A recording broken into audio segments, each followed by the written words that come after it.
가족들하고 만나는 거는 피로 이게 레조넌스라 그러는데 어려서 성장 과정에서 네. 서로 교감한 게 있기 때문에 그래도 이 뇌의 본성이 살아나요. 네. 그리고 어느 정도 안정을 찾을 수가 있고 네. 그 안정은 그냥 추상적인 것이 아니라 네. 가족들을 만났을 때는 그 연민의 정이라는 본성이 나타나기 때문에 뇌의 이 보상 시스템에서 호르몬이라든지 이런 또 이런 기초적인 안정적인 뇌 회로가 네. 회복되는 거예요. 네. 뇌가 가장 안정을 찾을 수 있는 보편적인 방법은 가족들을 만나는 거예요. 네.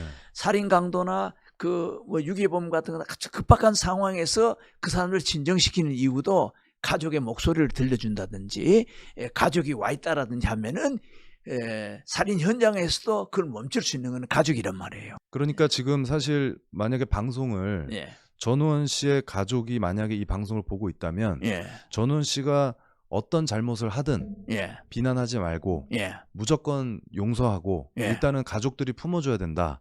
그럼요. 가족들이 일단 치료를 가장 앞장서야 된다. 이렇게 보시는 거군요. 특히 아버지가 그걸 해야 돼요. 예, 아버지가 예. 예, 전지용 씨가 해야 된다. 그 아버지의 역할 중에 이제 우리가 이렇게 보면은 새로운 행동을 할 때의 동기부여가 아버지가 많이 되죠. 네. 그런 게 있고 다행히 아버지가 또 신학교를 다닌다고 하니까 네. 그 아버지의 역할을 해주고 가족들이 이렇게 그거를 이제 우리가 보면 비계라는 말을 씁니다. 스캐폴딩이라 그러는데 네. 그래서 인간으로서의 그 기본적인 성향이 만들어지는 것은 네. 출생에서 1000일 동안 부모님들이 거푸집처럼 우리가 집을 지을 때에 스캐폴딩. 스캐폴딩 거푸집을 예. 짓고 거기다 철근 넣고 해서 나중에 그걸 떼면 집이 되지 않습니까? 예. 그렇듯이 자기가 원하든 원치 않든 생후 1000일 동안에 네. 인간으로서의 뇌의 기본적인 시냅스가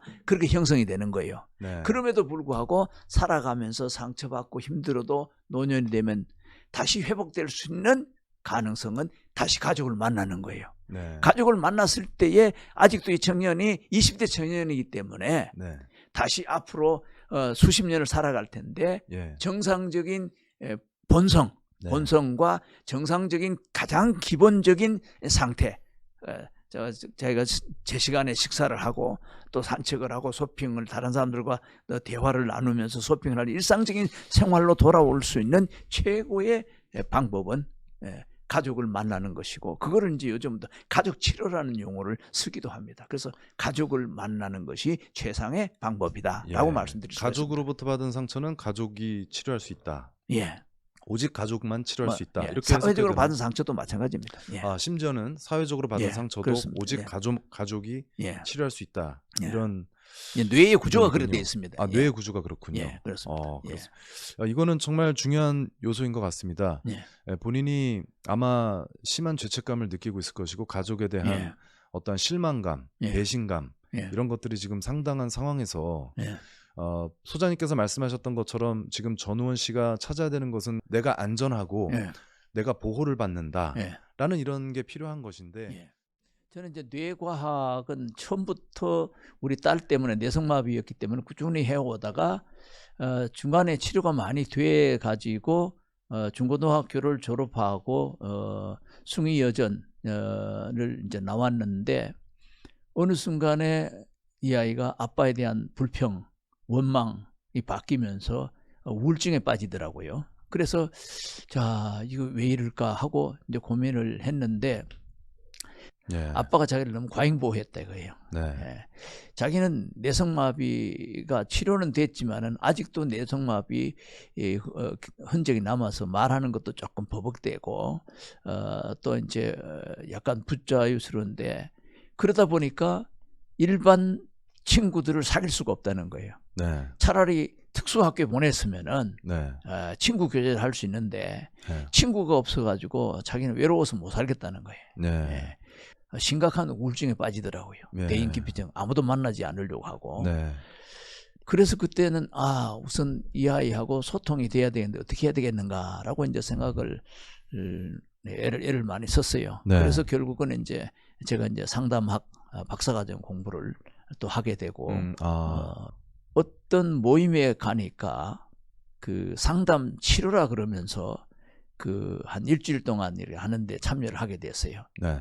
근데 거기 대체적으로 사람들이 상처를 받은 경우가 주로 아빠로부터 받았어요. 아버지로부터. 아버지로부터 받았어요. 예. 그러니까 이 아이들이 아버지 앞에서 함부로 항의도 못하고 함부로 아빠를 대적을 못하니까 이 우울증에서 벗어나지를 못하는 거예요. 네. 그래서 그거를 주관하는 한 프로그램이 있더라고요. 네. 그래서 이거는 자기를 표현해야 된다. 발산을 시켜야 된다. 네. 그래가지고 신체 건장한 한 사람을 이제 섭외를 해가지고 매트 같은 거 두꺼운 스펀지로 된 매트를 이렇게 뒤에서 잡고, 야, 너가 아빠한테 하고 싶은 말 있지? 해봐. 화가 나면 욕도 해도 괜찮아. 여기서는 욕도 해. 괜찮아.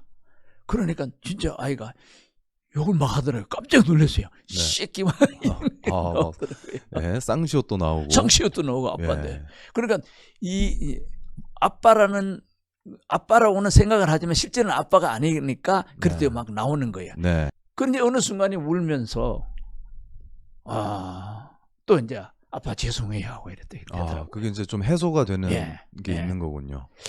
그래서 이제 그런 걸 보면서 이제 우리 딸아이하고도 이런 걸 좀 이렇게 소통을 해야 되겠다라고 하는데, 하루는 얘가 먼저 집에 아무도 없는데 네. 아빠 나하고 얘기하자는 거예요. 그리고 그래 얘기하자고.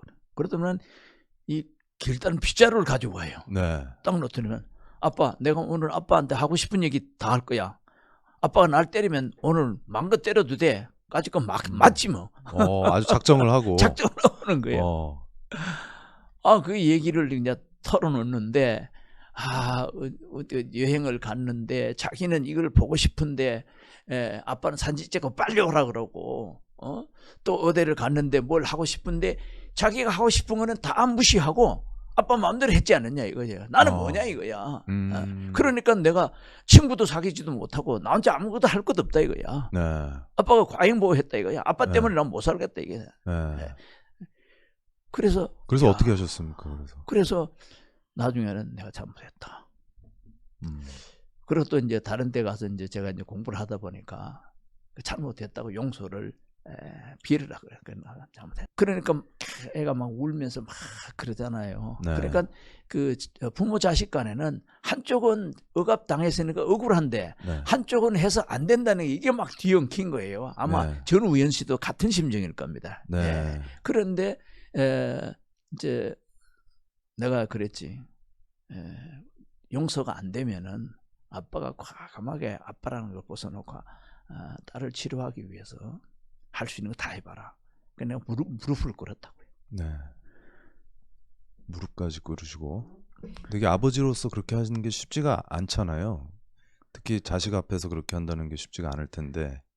이제 그래도 그게 순간적으로는 아버지가 이렇게 하는구나라고 느꼈을지는 모르지만 완전히 자기의 생각을 바꿀 수는 없는 거예요. 네. 일종의 약도 일시적으로는 되는데 네.